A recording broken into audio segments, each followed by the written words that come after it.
Welcome back to Interior Analysis. I'm Evan Westman, I'm Jelani T. Kelly. And I'm Angel Michele. and today we are back talking about The Departed. I apologize to fans for the long hiatus. We were doing good work. All three of us, I think, had some good work going on in the hiatus, but we're finally talking about The Departed. This has been on the list since, like, the day I decided to start this podcast, because I really like it. It was one of the many movies I learned about in my early days on IMDb, and I got myself really hyped up for it. We probably won't be talking about this much, but this is based on the Japanese movie Infernal Affairs. I finally watched that last year, only once. It's not bad, but I kind of can't help comparing it to this, and I like this a lot better. So I have some more initial stuff, but Angel, I don't remember how we found out, but I remember this was like one of the first movies I remember, like, learning that you also were a really huge fan of. So tell us your history with it. Like a lot of movies, I can't remember the first time I saw this, but it was probably on a couple of times in my house when I was a kid. I think it came out when I was like 10, but I didn't really like remember having seen it too much until after I actually moved to Boston for college. And then all of a sudden, like once I graduated, I was watching it all the time. I don't know why, but like I'd read a book where I learned a lot about South Boston and like the history of it before I went to school. I think it was like assigned reading or something. So then, like, once I knew about that, I paid more attention to this movie. I started to get, like, really into all the historical stuff, because there's a lot of, like, Jack Nicholson's character is based on Whitey Bulger, who was, like, a famous, like, Irish mobster in South Boston, and he worked with the FBI and stuff like that. And then he was on the run for a bunch of years, but there's a lot of that kind of stuff that they incorporate into this movie really well. So I got really into that kind of stuff. And it's interesting because you brought up Infernal Affairs, and it's funny, I think I heard that Scorsese actually, like, while the premise is heavily based on that, he actually didn't watch the movie before he made this because he didn't want to be, like, too influenced by it. And I'm not totally sure how the process of, like, him doing it as a remake even happened. But yeah, that's why the movie itself doesn't really feel like a real remake. It feels super unique because he just kind of did his own thing with it and, like, Scorsese the hell out of it. So it's one of my favorite movies. It's so good. Have you seen Infernal Affairs? I haven't. It's been on my list for so long, and I think it's because I was actually gonna talk about this with like another friend a couple of years ago on a podcast. I think we never got around to it, but I was like gonna compare the two movies, and I just haven't had time to like really get around to it because it's also a trilogy. It's not Oh, just yeah, one that's movie. right. I forgot about. So I wanted remembered to watch seeing all that. of them. I wanted to watch all of them and kind of like see how the story might have evolved had this gotten any sequels, but I just haven't gotten to it. So, but that could be cool. Like maybe we could do an episode on that at some point.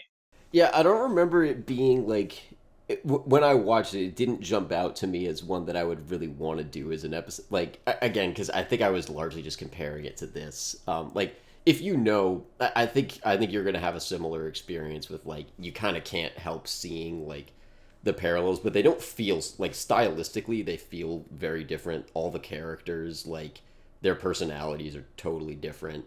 Especially like I don't even know if there's like a Dignam and Queenan equivalent in this, or like a lot of the more minor characters. Jack Nicholson's character, like he's nothing like Costello is in this movie. Like it feels pretty different, but the core premise and like there's a few major beats that they hit that are the same. What's the sequel called? Forest Fire Bureau of Investigation?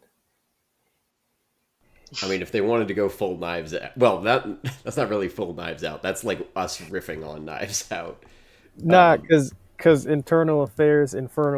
So I did Mhm. another government Yeah, agency with I that. saw it. I saw it. I It's appreciate been it. a I like while, it. guys. It's been a while. I gotta warm up. And then the next one's like office Yeah, gas explosion or something. yeah, Yeah. yeah. Oh, Evan, really quick. You can cut this out, but did you say Infernal Affairs was Japanese? I think it's actually a Hong Kong movie, like a Chinese Oh, movie. I thought Oof. it was Japanese. I could Get him. No, be no, I'm looking it up right now. It looks like it's a Hong Kong crime drama film. okay. If you are Get him. correct, I'm gonna keep that in. Okay. Oh, I just realized the shirt you're wearing. I should Yeah. have realized a Oh, lot I sooner. made sure. Oh man, that's so good. I made certain to have some kind of Red Sox Boston thing. Oh man, if I had one of those, my dad would set me on fire. Set Well, you on fire, not the shirt on fire. Just But you. both of us together. Okay. He You he in the would say shirt. take it off, and he's like, wait, I can burn you at the same time. So Evan, were you culturally insensitive? What's happening? it is Mm, Hong Kong. I good. was right. You were right, so we'll keep that in. Are we okay to move into Jelani's reactions? Yes. Yeah, absolutely. Yeah, I'm good on mine. I know, Jelani, you watched this much more recently than either of us did. A bunch of more recently. Okay, so I first saw this on a plane to San Diego this summer. And Evan and Angel seemed, when I texted them that, I think I texted you once I landed, and y'all were like really excited that I watched it on my own, which I don't pushed think I us to found do out this. until the Superman episode because you like mentioned it. I was like, Was wait, it? did you? Oh Yeah, boy. yeah, no, that's when you told us. I don't Oh, remember I you thought I texting You us were texted. talking about to it. My fault. I don't remember you texting us about it. I think I My would fault. have. no, you texted. I think you texted us like later when we were talking when we were trying to arrange the podcast, but you didn't. I think you told us like during the Superman episode. Mhm. Oh yeah, I think you're right. Yeah, Yeah. but once I told y'all that this would push us to do the episode on it, because we, like Evan said, we've had it on our list for it since we started. Since we made a future episodes list, that's been up there. And since watching it that first time, I rewatched it. Right, so I rewatched it a second time, getting ready for the episode. And then we all of us had to keep moving our days around. So then I watched it a third time when I thought it was going to happen again. And now today I watched it a fourth time since. Oh my god. So in about a 3 month span, you've tied the amount of time.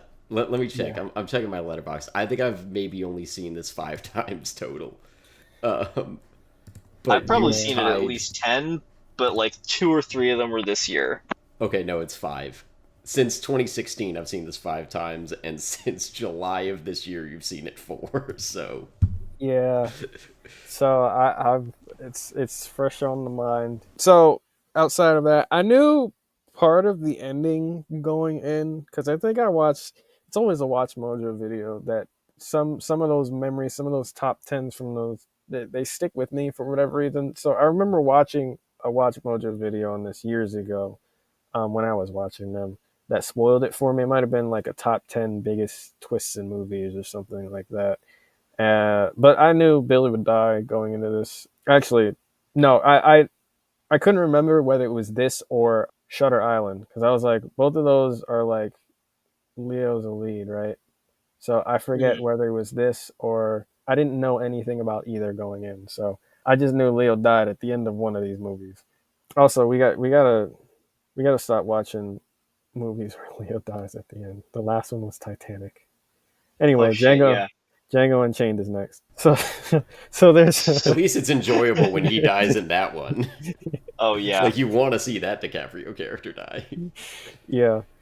I could think of a couple movies where he doesn't die, There's yeah, he survives many, but but I yeah, don't want to spoil those movies before we get to the episodes. I'll tell you same. guys after. Okay. There's a pirate step song, pirate dubstep. There's a pirate step song called Peg Leg by Goma and Phantom that uses the instrumental from Shipping Up to Boston that I didn't know was its own song until I watched this movie. I was like, wait, I know this. And then yeah, it's a completely different song. So That that's song cool. also Oh, plays, well, not the one you're talking about, but Shipping Up to Boston. I think I hear that song at every single Boston sporting event I've ever been to. Good. of course. I Every like the back. it is every song by the Dropkick Murphys rolled into one song, I and like I and only it's know played one all other the song time. by them, so Same, and I only recently discovered that that was a Dropkick Murphys song. It's in a Walking Dead trailer for some reason. I like it. Yeah, I enjoyed this movie. I especially love the premise of following. Like that premise on its own is such a great idea. I can't believe more people haven't thought to like do their own rendition of it of following two rats. One being a cop playing a gangster, and the other being a gangster playing a cop. A few things I haven't understood, even in four watches, like was it Dignam's animosity towards Bill in the first scene. I didn't understand what that was. Hmm. Maybe you guys could enlighten me. I think it's a test because I've thought about that too, and I think I've watched that scene many times outside of like rewatching the movie, and I don't think he's like, at least initially, I don't think he has anything against Billy, but he's like trying to push his buttons and like see if he's up to this job, and I think he kind of already knows that he is up for the job, but he's like being deliberately antagonistic to see like how is Billy gonna react if I like keep doing stuff and like being annoying. Mm. Yeah, exactly. It's a probing tactic, and it's also kind of apparent in like the way he interacts with Sullivan too. Like you watch him like staring daggers into Sullivan when they first meet him too. He's not even saying anything, but you can tell like shaping up this guy. He knows like what's up with everybody because he's like that observant, and he knows that what he needs to get out of Billy is only going to happen by making him angry, by pushing his buttons and like seeing how far he can get him before, he kind of breaks that formality that he walks in there with. And I Mm. think that's why Dignam's such a great. I'm gonna have more thoughts on this when we get to my topic, with Dignam specifically, but it's definitely a technique he's using. Well, they were It, right. He wasn't going to be a Stady in 5 years because mhm.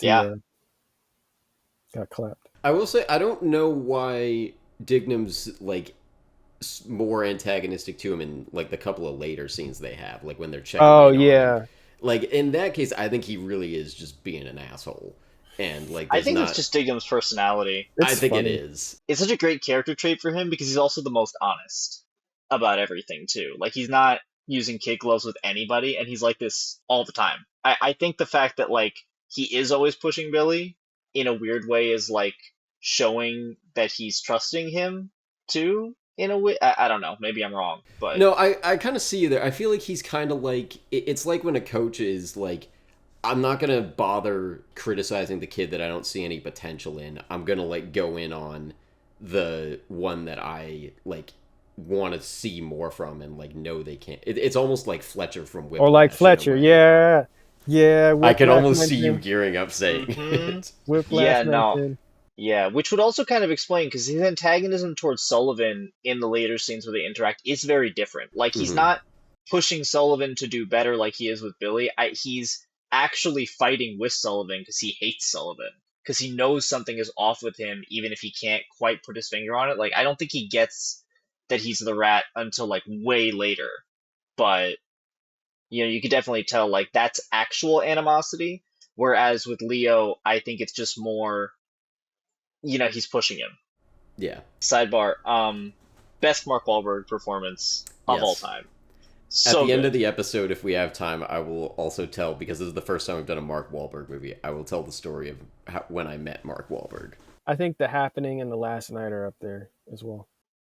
That's a fair assessment. My second Mark Wahlberg performance was, I was gonna say Age of Extinction, the Transformer dinosaurs. Mm-hmm. No, wait, that's not Oof. dinosaurs. Yeah, it is. Yeah, it Yeah, is. it, Mhm. it, Oh, it it is is. dinosaurs. Okay. Mhm. My last note for initial, you can tell how long ago this was. I said also this second time around.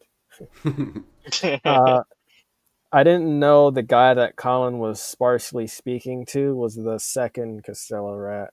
And then that made rewatches more rewarding because I was paying attention to every scene he was in, what he was saying, and all that. The guy that killed Billy, and I'm just gonna say Anthony Anderson. Mhm. Yeah, I don't know if I think his character gets a name.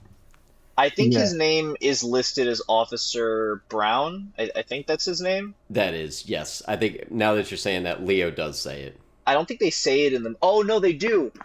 I think they do once or twice. I think Sullivan says it once when he's giving that like debriefing at the end.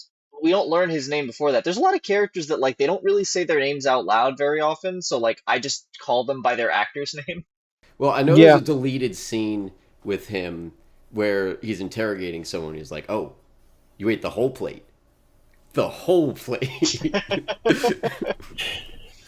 We already got to two Transformers references, and they're from different actors. I was waiting for an opportunity to work that in. Oh, yeah. We need to keep that going. Yeah, the first time I saw it on their plane, I was like, who the hell is that? Where did he come from? He killed Billy. And then that was the end of my train of thoughts because the movie was over. It is Yeah.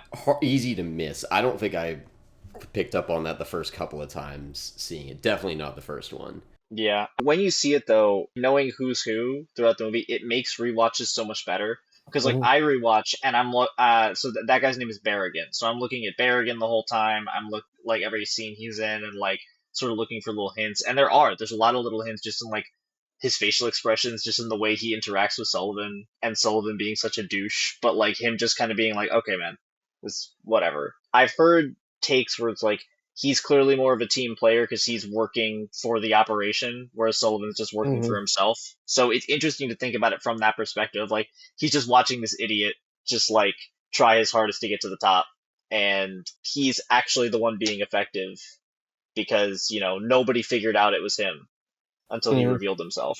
There were a lot of people, a lot of main players in this movie that died by the end. It's crazy. There's a lot of minor Yeah. characters that like are just kind of present throughout too. There's like underlings on both the cop and criminal side that like Hmm. you don't really have to keep track of, but they're still kind of doing stuff. Like there's that The guy that throws Queen off the roof. yeah, I think and he was the one who misspelled citizens. I think it was the same guy. Yeah, yeah, it's because the he ends Citizens up guy. being a rat. When you realize that he's like also a mole for the cops, you're still kind of like, wait, but like, because he doesn't really do anything, but he pops up like enough times that you're like, oh yeah, like I've just seen that guy. No, those are two different guys. Oh Citizens no, two guy, different guys. Yeah. yeah, Citizens guy had brown hair and a heavy accent. I think Irish accent. And then the Yeah. cop dude had white hair. And he's the one that gave Billy the wrong address. So funny enough, that guy, the reason, because for whatever reason, I never picked up on the fact that he was the FBI mole because he's FBI essentially. I think Oh. he's the FBI guy in there, and I only realized that because my friend who I showed this to pointed it out to me. But I also noticed there's a little bit of ambiguity with that. I think he could very well be the one of the other moles in the operation, and that's why he didn't tell anybody about Billy. But at the same time, what Costello said also makes sense in that they would say he's a cop so that Costello doesn't look for another cop in Mm. his outfit.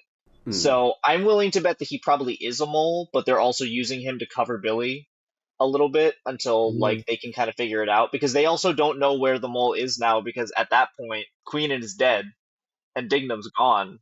Yeah. Also, why would they reveal he's FBI? That would make Costello look even more questionable. Because it's Hmm. like, okay, we've been trying to get the FBI on this case. They would throw it out, but they had a mole there the whole time. So that makes, that Yeah. makes the whole Well, I informant think angle worse. I think what they say is he's a cop. I don't think they say he's FBI. I think they No, I'm say he's saying a why cop. they didn't say he's Hmm. FBI. Why they Yeah. didn't Oh reveal yeah, that. yeah. Yeah, Yeah, no, absolutely. that makes it even more interesting. I got to rewatch it a fifth time. I mean, There's I so don't many know. layers to this. It's Yeah. so dense. Like I've seen it 5 times, and I think this time was like there was stuff that finally coalesced. I don't remember exactly what, but there were a few things where I was like, oh, that never quite like I didn't piece all of it together. And I think it's made my rating of this go up and down because like I think as I understand it more, like sometimes I'm like, wait, that's a plot hole, and then I'll watch it the next time, I'm like, oh, that's not a plot hole. Oh, this thing was there that I missed in my rating. Good, like, and I think it's also just like we'll talk about this. Actually, are we good to get into the topics? Because Yeah, this I'm kind of done. leads into one of my topics. Oh yeah, yeah, for sure. One of the topics I wanted to talk about was intercutting and pacing. So this is a bit more of like a Mhm. writer nerdy kind of topic than we often do. That's why we're here, Evan. It is, but I feel like we don't always dip super hard into that territory. That's true. Please continue. I think the like simple premise gives you a lot here because it's really complicated. Like if you just plotted out the things that happen in this movie, that's like a 20-page beat sheet. That might be an exaggeration, but it's got to be a really long beat sheet of just like the number of things that happen in this movie is just like Hmm. it would I feel like almost be the whole script. you would need to color code too in order to keep track of what pays off where, and Yeah, that's that's a true. Because it lot. happens at different times for each Yeah. protagonist too, but at the same time, like parallel to each other. It is very complicated. Hmm. Yeah, because for everything that happens, there's like one person finds out about it, and then another party finds out, and then there's usually like almost 3 little, and there's short scenes too, and that's part of what this topic's about. I've always been impressed by this, but even again on this time, I feel like I was impressed even more with just like how easy it is to follow this movie compared to how complicated it is.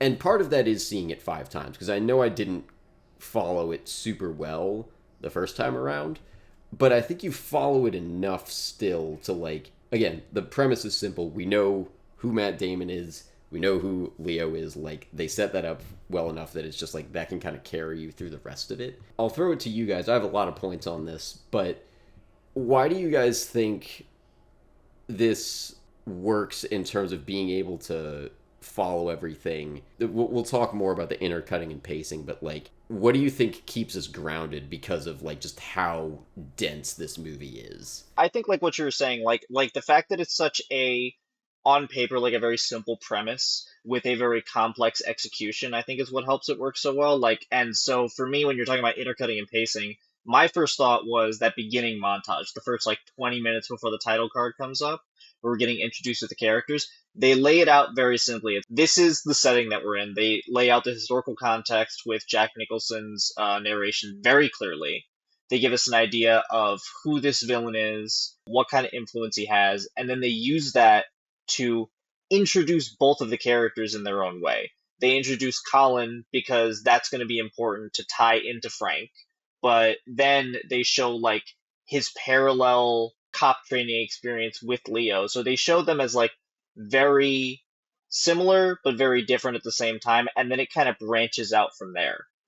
You know, like it starts off kind of in the same place and then goes out. I think it's called the tree branch approach, is the way they do it a lot of times, but sometimes it'll be in like TV shows where it bleeds out into other storylines. But in this case, it's simply just like putting them on their separate paths in order to work through all of these extra layers to the story. And I think that starting it from that place where everything is kind of working from the same point, going out in different directions from there. You know, I think that's why it works well. You kind of have a point of contact to start from and sort of track back to. So everything doesn't feel like it's kind of random before everything kind of comes together at the end. You know what I mean? Because some movies do that and it just doesn't work. I see that. Yeah, because it starts with Costello and then leads into, I'm going to just call him Matt Damon. Matt Damon's character, and I forget his name. Sullivan. Colin Sullivan is Matt Damon. Billy Costigan is Leo. But I'm fine if we interchange because I'll probably forget to. Yeah. I debated just saying Matt Damon and Leo this whole time, but then I'm like, I just watched the movie. I'm just gonna call them by their character names. All three of our leads have some name that starts with a C-O. So that doesn't help. Mm-hmm. C-O. Oh, yeah. Costigan, Costello, Colin. If I learned anything from Crawford, you're not supposed to do that. You're supposed to switch that up. There's a couple of shows. Sauron and Saruman. Guilty Who's for that. Gonna get confused at that. Yeah. Shows and movies guilty of that. I like what Angel said. I think it's due to pacing that the plot doesn't feel dense. At every point, and even upon my multiple rewatches, at every point, it feels like we're supposed to be focusing on what we're focusing on. And by that, I mean, at no point am I like, hey, I wonder what Billy's doing right now. And I think it helps as well because, like Evan already said, the scenes are kind of really short to the point where I don't even get to the point of asking that question. Yeah. That's why it doesn't fit. I agree. The movie moves like really well. There's no wasted time. There's no wasted scenes. Like I never feel like anything needs to be cut out or like anything really needs to be extended that much. Like I had that thought in like maybe one or two places, but it was more of like I just wanted more of certain characters. Like I love Queenan and Costigan's relationship and kind of how it has this strange parallel with like the very toxic one that Costello and Sullivan have. And I kind of wanted to see like more of that in certain places, like especially that scene where Leo goes to his house and you know they're talking. I would have loved a whole like extra scene of them talking. It might have killed the pacing a little bit. Queenan got Uncle Ben. Yeah, exactly. Yeah. It is Uncle Ben. This is like 6 years before Uncle Ben, but the fact that like this movie is now almost 20 years old is crazy. Oh shit, it is almost 20 years old. Right? It's nuts that 2006 was that long ago. Is there any movie where he doesn't? I don't know the actor's name where he Oh, doesn't Martin Sheen? as a father figure. As a Probably father a figure. really old one. I think he's in. Oh, Apocalypse Now. I think because he's like young in that. Okay. Oh yeah, and he's like just like a regular soldier in that, right? He's not even like a captain or something. I don't know that he's very high ranking at all. I think he still I haven't feels seen it. old. It's one of those things where like I'm used to seeing the actor being old, so even when they're young, I kind of think of them as Morgan old. Freeman is like that too. Morgan Freeman's somebody, Yeah. yeah. Yeah. Well, Morgan Freeman was older when he started acting, so I think that's why. Oh, Like I mean, even if you look at Seven, like he's an older man in that, and that's 30 years old now. Jesus Christ. That's making me feel old, even And though yeah, can I'm we? younger Isn't than it? that movie. I'm barely younger than that movie. It drives me Oh, nuts man. sometimes to think about. What I was saying was like, yeah, I think that I agree. Like the movie has a certain momentum just because, and a lot of Scorsese's movies do, where like it reminds me a lot of Goodfellas, where like every scene something is happening, characters are always moving and they're always doing stuff. And I think what helps too, and this is a little bit of a side tangent on this, is like the camera work that I noticed this time around is really interesting. Like he has so many tiny deliberate movements in the way he does his camera work that are like not actually necessary but are really cool. Like when Matt Damon says The Departed in like Is at like the 30-minute mark during that first scene, there What is was like a his little name? zoom in The from Departed. yeah, there was a little zoom in from the camera, and you don't need it. But it looks so good and it's so cool. And literally, when he's walking up the stairs of that building at first, it adds this like grandioseness to it. The fact that it pans up, that it like pans up above him as he's walking up the stairs. That is one shot that's like less than 2 seconds long. Like we've been on film sets, we know that you have to get like a crane and like move up to do that shit. That's an expensive and difficult shot to do, but he spent so much time just doing that one shot for it to be in there for like less than 2 seconds, but it adds to the cinematicness of it, like, and it makes it feel like like the movie itself is always going. And I think that partially helps with the pacing too, is like just the fact that he makes it so that the camera work adds to the momentum of the film, Hmm. I think you know? Scorsese though, like I think he's always like pretty on point with his like visual work and like camera stuff. I think he's always good at making it dynamic, but the momentum thing, I feel like it's present in a lot of his movies, but it doesn't always keep me in. Like this is one where it does, and I think it's that for simple. Goodfellas, it didn't work for me. It doesn't work for me there either. Same with The Irishman, and like even I think Wolf of Wall Street, it works a little better, but I still like a lot of times I feel like his movies, especially the like historical like rise and fall gangster ones that he's so known for, I feel like a lot of times it's just kind of like stuff's happening, especially Goodfellas, where I'm just like, Oh yeah, I we got to talk about that. I don't quite know why I care. And I feel like a bad film person for saying that because it's like, oh my god, it's Goodfellas. Like, how are you gonna say anything bad about it? But it's just, like I've tried it twice and like it's not bad, but I Hmm. get to the end of that movie and I'm kind of like, so what? And I that kind of ties into my other topic with this too. He's incredible at momentum, and shout outs to I think Scorsese has a team, namely Thelma Schoonmaker, his editor, that helps him with that, but William Monahan's writing is helping a lot here too.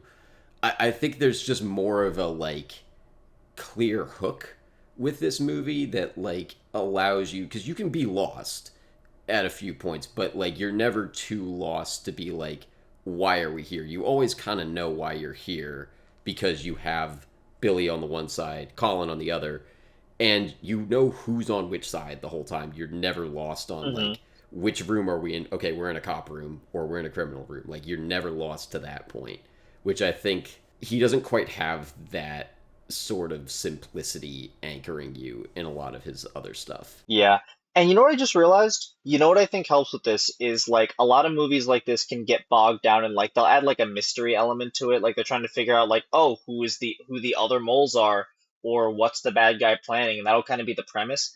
In this, it's more that they're looking for evidence in order to convict him of the stuff that we already know about. So we're not I think it ties back into what you said, Jelani, where like you're not wondering what else is going on in the movie because the whole point is not to discover, it's not a detective story. They're not trying to figure something out, and therefore we're not trying to figure anything out. we're just watching and seeing the situation that's right in front of us, and like, okay, how is Billy going to get through this part of it Right. and find the evidence he needs? And how long is it going to be before Frank finds out who he is? Because it always feels like Frank is on the verge of finding out who he is, and he's freaking out and having like mental breakdowns 24/7. Because we don't have that mystery element, it keeps our minds from wandering. Mm. One of my favorite scenes I just find so funny is the scene behind you, Angel, where he's Oh, talking about the rat and watching how a rat eats and all of that. And Billy Mhm. Billy straight up like threatens him, and then Costello pulls out the pistol. He's like, hold on here, Costello. Like, what are we doing here? I told you I'm not the rat. Like, that switch up where he goes like from "I'll kill you" to "Please don't kill me" is just so funny to me. It is so good. And that's also one thing too. I want to talk about Leo's performance for a second and just Costigan as a character. Like I didn't pick up on it till like the last few times I was watching it, but Costigan himself is so good at playing dumb when you know how goddamn smart he is. They literally call him an astronaut in the first scene, and you can tell just from the way he talks, the way he carries himself, all the things he knows about. Like he's quoting Hawthorne. What was Like the highest on the SATs? Because it was when I it was took them, it six was like it was 1600 back then. back then. Okay, I was like, it was like yeah. twenty I four feel like hundred I when I remember they took. switched it up No, around the time I was taking them, so it they probably was did, and then different. they changed it back, so now it's 1600 again, I think. I don't know why they did that, but when I took it, it was also like highest was like 2400. But back then it was 16, so like 14 was. But yeah, what I was saying was like Leo. So he's very clearly very smart, but you watch him do these things that would get a regular person killed that wasn't in the movie. He'll say he's like what was the one? Oh, when he's like, you know who John Lennon was? And he's like, yeah, he was the president before Lincoln. And Frank just freezes for a good like 12 seconds, and and he's looking at Frank. He's like, "What Lennon said was," and he just keeps going. He's like, "This kid is so fucking stupid," but he's playing it so well because he knows that's going to keep him underestimated.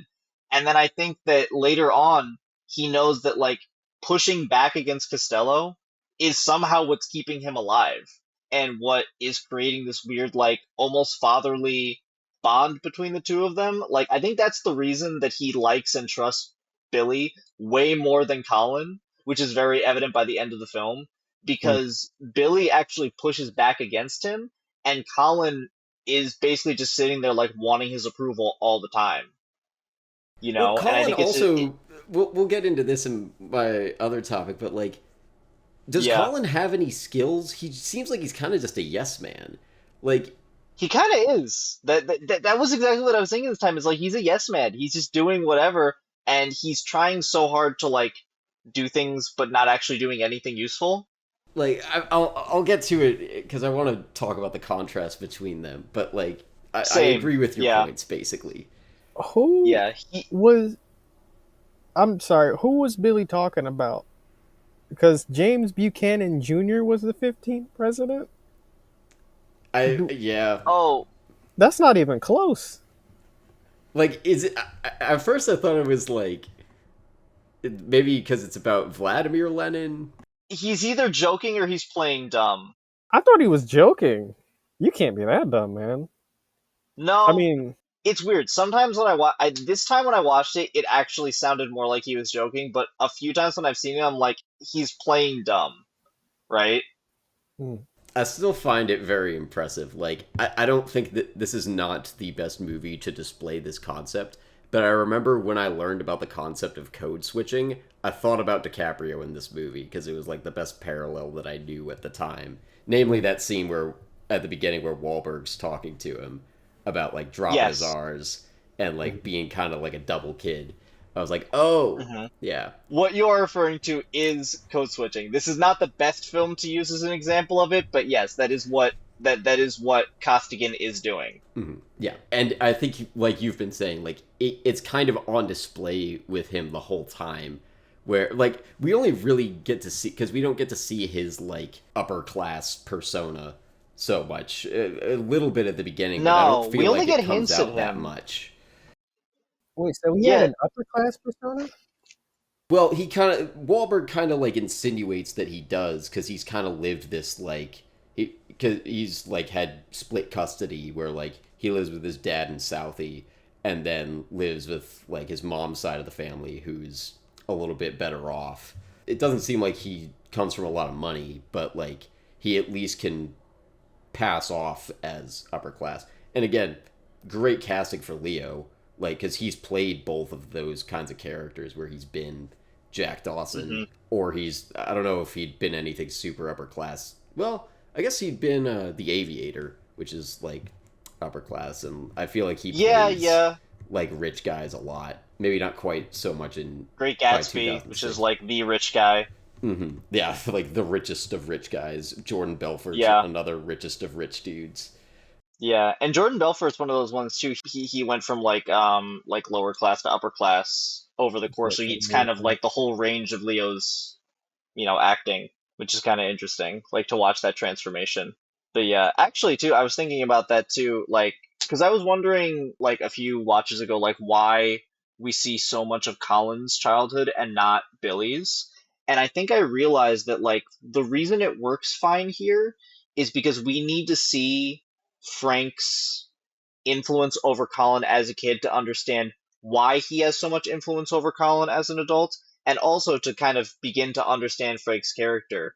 Whereas with Leo, we can actually see it a little more effectively without it killing the pacing of the movie if we see them talk about it and kind of display through his history why he's so good for this job and then actually watch him do those things over the course of the film. Whereas like if we'd seen him as a kid, it might have just felt like they were switching back and forth for the sake of it, Yeah. you know? Maybe they even shot that And and decided to get. I wouldn't be surprised if they like wrote scenes of him as a kid and decided they don't need yeah, them. I'm sure there's a copy of the script out there somewhere that's like that. They must have written them down and just like figured like it's better to like not do this because we're seeing so much of the code switching and the way that he's like moving through both worlds all the time. Honestly, it would have been interesting to see some of more of him interacting with his mother's side of the family, like because we only get a little hint of it, and it's mainly just him telling that one uncle to go fuck himself. Well, and You then when he know? meets up with Professor Professorson guy from Community, his I never remember that character's real name, but the guy, his cousin who like sells drugs or something. Oh yeah, yeah, Yeah. yeah. Oh man, I remembered his name too because I was looking up the actors and I forgot it already. But he's so good. He's so funny. I'm always gonna think of him as that character. I think also to that point, like I find it so impressive that they're able to like because the way that Billy is connected to Costello is like kind of a complicated family connection. It's like he had an uncle who worked for him like 20 years ago or something, but also he's like had enough of a criminal history that he can kind of pass off as it. But his dad was like super not into like the criminal side of things, but he doesn't quite have Hmm. enough evidence that like and Billy is on his dad's side with that, but there's not really any on paper evidence. His relationship to Costello before they even meet is like kind of complicated where like he has this sort of nebulous reputation and somehow I feel like I still understand it by the end of that montage where you're like, okay, so this guy is like, I guess he's sort of a criminal, but not really, but enough that he can pass for one if he just beats this guy's face in and goes to jail for a few months. And then by the time he meets Costello, we're like, okay, so he's now like got a proof, like it's part of the plot, kind of. It's part of the like construction of his character that we don't see his childhood because what's more important what's his in is like these three or four other people that we're never even gonna meet in this movie that like did some shit back in the day. And what's actually so cool, there's a couple cool things. One of them is that the reason it works so well too is Billy has not created a whole other identity. He's just himself. Mm-hmm. Like that's what's so brilliant about it. Like no matter what they find out, he's just him. And so like they can't be like, "Oh, your real name is this," and then like find all this evidence. Like no, the only evidence that he's a cop exists with two people, and that's why they never really figure it out, which is so cool. Well, three. Did the therapist Three? know? Yeah, She Madeline did not knows. know. Well, so she did not know because if you listen in that first meeting that they have, she has no idea why she's meeting with a cadet who got kicked out of the academy, so she doesn't know he's an undercover. I mean, she probably should have suspected, but we know that Madeline is not very good at her job, unfortunately. I did read somewhere that, like, I think on, like, the IMDb trivia, that, like, somebody who has done that job, like, watched the movie and was like, yeah, she did, like, everything possible wrong for Yeah, that kind of job. I think that they had Vera Farmiga like meet with a police psychiatrist to like train for it, and they said, yeah, everything you're doing is wrong. I heard that somewhere. I don't know if it's true, but it would kind of make sense. I would believe it. Like, it seems like she kind of breaks confidentiality. I mean, she also sleeps with a former patient. I don't think that goes well. Oh Yeah. yeah, yeah. When she's like, "Oh, it's not inappropriate for you to be here. You're not a patient." I'm like, "But he was though. There's got to be some kind of like There's line there, right?" something Yeah. not okay with that morally, even if it's So many okay things. technically in the thing. Plus, she was also had a, Yeah. but that's outside of the therapy thing. I Mhm. mean, she gave him Valium straight from like her desk drawer. I don't even know if that's okay. Nope. He threatened suicide, and she ignored that.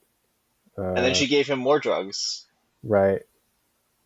That Uh, all seem. I mean, I don't have any kind of like knowledge of that field, but it all feels very like what you should not do. It does not feel like the correct course of action. I will say Mhm. that. And if it feels off to everyone, I think that we're correct. I mean, she was also just straight up yelling at him, so that's funny. Yeah. I know therapists are humans, but Yeah. I don't know if that's protocol. It feels like a movie version of therapy. Like, it Sure. doesn't feel real. And I'll give, like, I don't think it's the worst like offender in that sense, but yeah, Mhm. it's probably not accurate. To bring it back to the like pacing topic, I'm fine that we went outside of it because there's a lot to talk about with this movie, and I'm sure we won't get to Hmm. everything. I wanted to talk a bit about like the scene length too. We've brought it up a couple times, but the first time I saw this movie, I felt like the first hour to hour and a half played like this long montage because I don't feel that way quite as much now. But I wish I had been able to clock it, but I don't think we stay in like one location continuously for more than probably 2 minutes for that entire section. There might be Hmm. like two or three scenes that play out in full. And when I say scenes, not just like a 30-second bit, because there's a few of those that we get where we only go to a location once, but they're really quick, I think. For the most part, we're just cutting between a bunch of short moments or splitting up scenes. Like that interview with Billy with Queen and Indignum, I think we go back to that at least three, maybe even four times, and bounced a whole bunch of other stuff. Like I think we're in that scene from the first time we see it to the last time, probably for at least 10 minutes, maybe even more. Yeah. But it's cut in between with stuff with like Colin and Berrigan and like other stuff going on. I think he And the meets with Alec family Baldwin too. history. Yeah, exactly.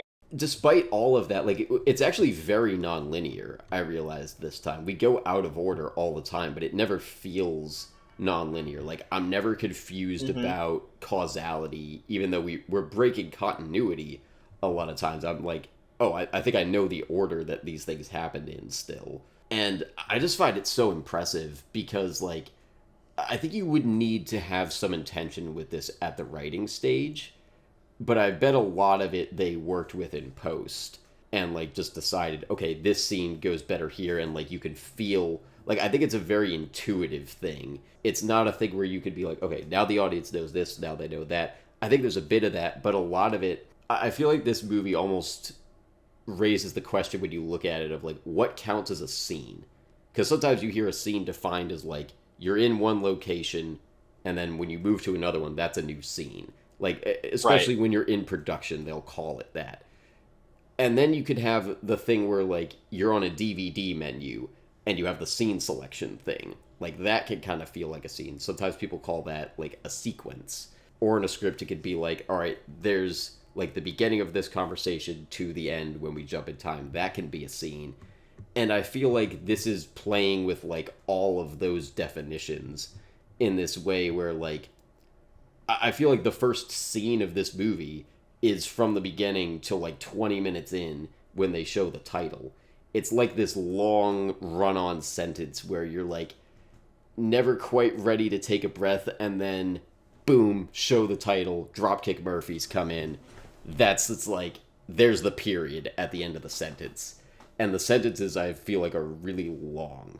And I don't know that many other movies do it quite, like, I think they use music to really good effect, and other movies could do this too, but, like, the way they use Gimme Shelter at the beginning, like, when the song's still playing, even when it hasn't played for, like, 10 minutes, it kind of signals to you, like, this is still kind of part of the same thought.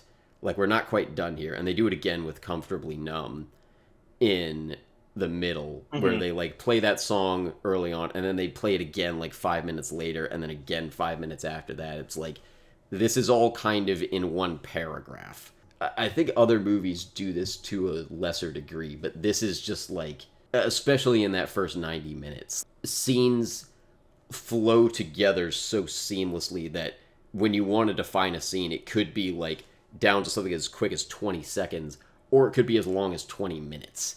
Because, like, it depends on how you define it. They aren't quite cutting off in that way, and yet it all works. So, I'm sorry I rambled a bit with that, but, like, I feel like this is just such an impressive feat of writing and editing, and probably, like, other elements that I'm not as good at identifying here. But I just find it so impressive, and I want to hear your guys' thoughts on it as well, if you have them. Yeah, I mean, like, I agree with you. That got me thinking that, like, maybe the way that we're taught to write scenes, because obviously you guys have also taken screenwriting, and, like, we are taught that, like, when you go to a new scene heading, that's a new scene. And it's kind of the way, like, I've written a lot of my scenes too, but I've been like, wait, but how do if I want to jump between two different things happening at the same time, like, do I have to say that they're new scenes every time? Like, it's almost kind of limiting. But this is a case where they're sort of playing around with that structure. Like, they're playing with time a lot too. They're playing with perception. Like, I think that one thing that I noticed in the opening montage is, like, we're seeing the parallels of them in the academy, right? And it's kind of saying the same thing and showing how the two of them are different. So it kind of works in tandem as one super scene, like you were saying. But it's also not happening at the same time either, and you don't notice it because it's showing, like, I think all of Sullivan's career while Costigan's, like, taking a test. So for him, the time is a lot shorter. It's showing, like, one of them in training, but then one of them, like, going through their entire initial cop training. And so it's like 3 years maybe versus, like, a year-ish, maybe like 8 months, something like that. So it's playing around with time, but we're getting the information that we need, like, in the order that we're supposed to. So it doesn't feel non-linear, and it doesn't feel like they're not happening in parallel. To get that sort of, like, new type of scene that you're talking about, it's about conveying the information in the correct order and not worrying so much about, like, it doesn't have to be one conversation in one location, as long as you're getting the information out there, right? Yeah, and we get it by the end. Like, I didn't fully get everything the first time, but I feel like you get the important stuff. Like we were saying, by the time they show the title, you're like, cool. We've got Matt Damon on one side, and we've got Leo on the other. And they're both, like, mirrors of each other. And that can just carry us through. Like, it took us a little bit to get there, but it's like, cool, there's that chunk. And now we're ready to go on to the rest of the movie. Yeah, it's a very effective 20 minutes. Yeah. I feel like that's the easiest one to break down because the thought that it's conveying is the simplest. And then later we get, like, 6 months of time where we're seeing, like, a whole bunch of different crimes and, like, developments with both of their careers in the mob and in the police force. And it's just like, okay, a lot just happened, but I'm not lost. And it doesn't feel like it's going too fast. I was thinking, if you made this today, it would absolutely be a TV show. And you could probably just stretch this into a whole season that's like 10 hours long. I think that's a worse version. Like, I kind of love that this is... You definitely have enough content to make a full 10-episode TV show, but I like the 2.5-hour movie version better. Like, I like that it's condensed. Especially because there's not, like... I hear what you were saying about the Queenan scene, where, like, I could have done another one where we, like, get a little bit more background with him. I also just love the momentum of it.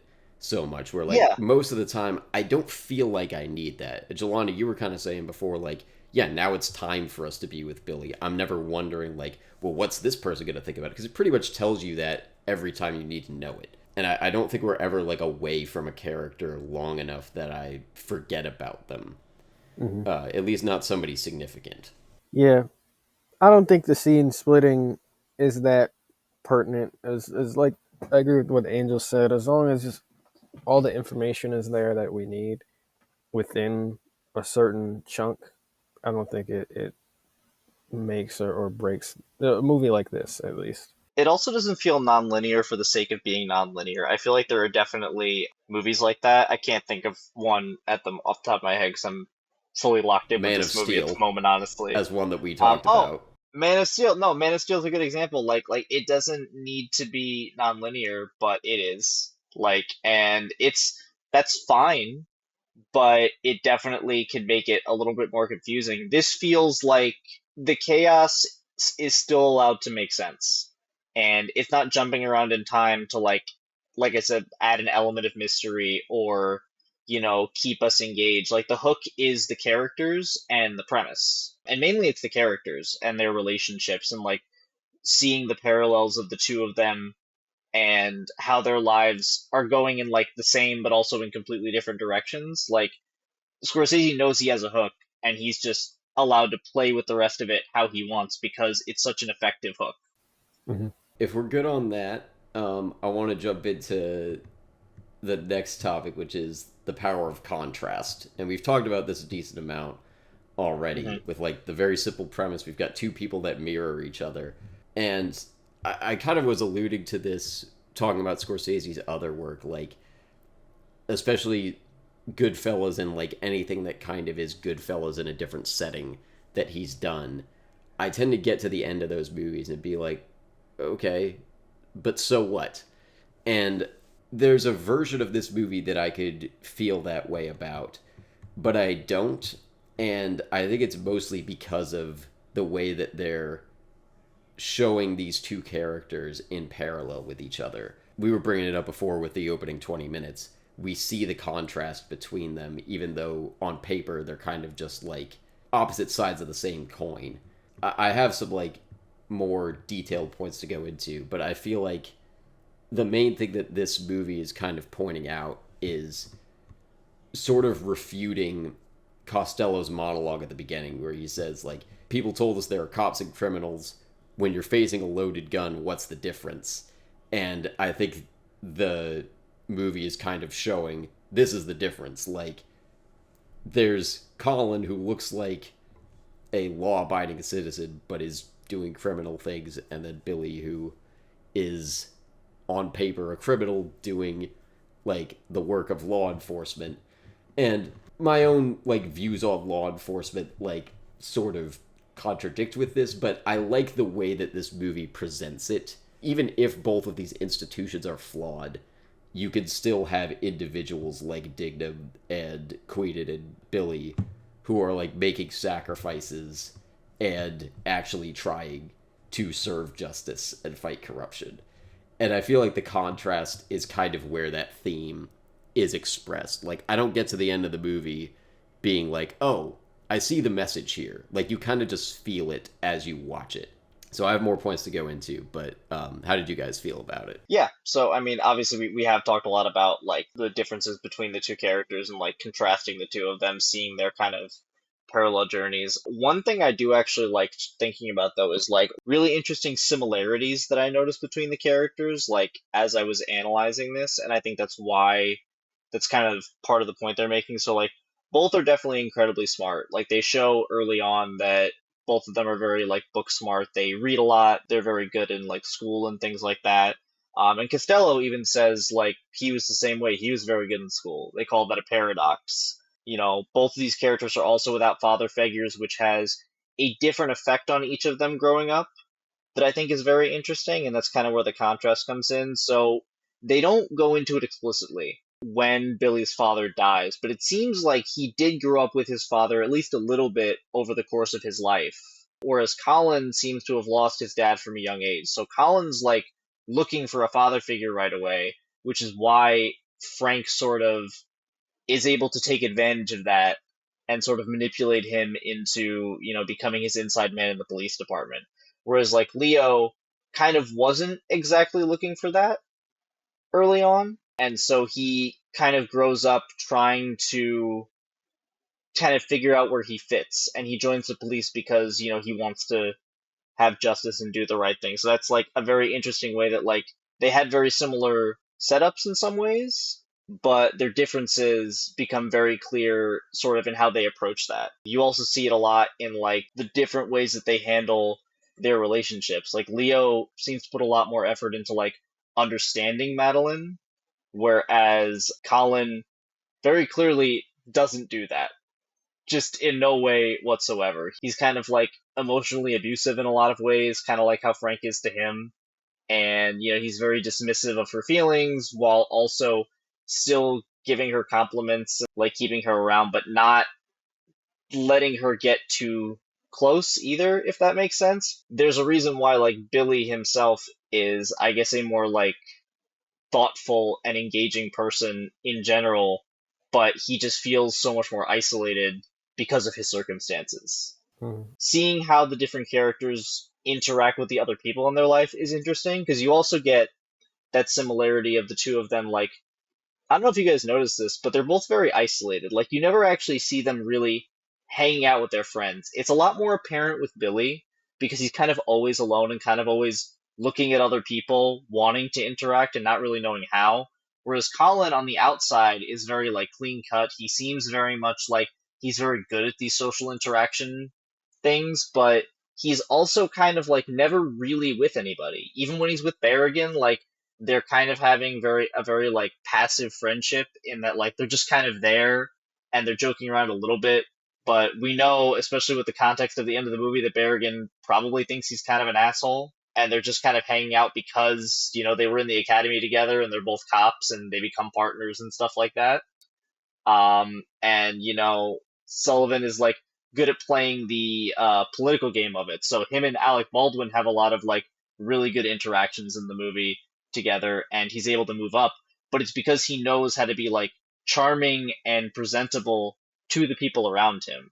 But you notice like he never really has anybody close to him. He never really lets anybody in, and he's always kind of looking for the same thing that Costigan is, but is, I don't know, I guess his poker face in regards to it is a little bit better.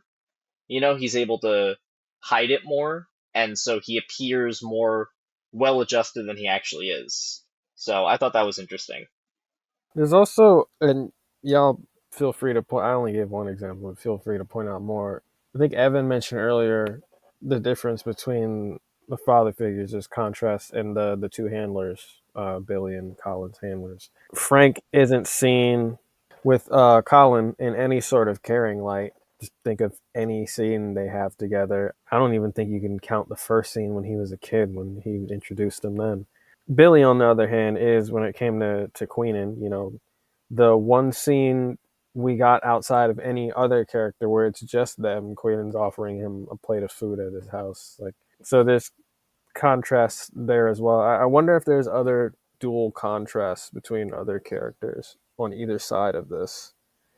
I think maybe a little bit with like Dignam and who's Ray Winstone's character? I'm trying to remember the name. Mr. French? Yeah, Mr. French. Mr. Like French, maybe yeah. because they're kind of in similar like positions, but I'm not. Nothing's like really coming to mind.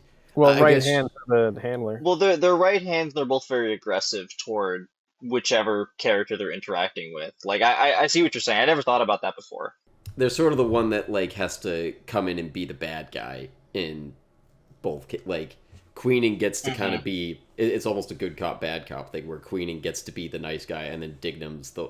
Although I don't think that's a very deliberate like interaction, but I think there's a bit more of like a mutual respect where like I feel like Dignam and Queenan are more of a team and have a little bit more pushback with each other, whereas Mr. French, I don't think he feels comfortable saying no to Frank. And there's the one scene where he's like, "I'm reliable.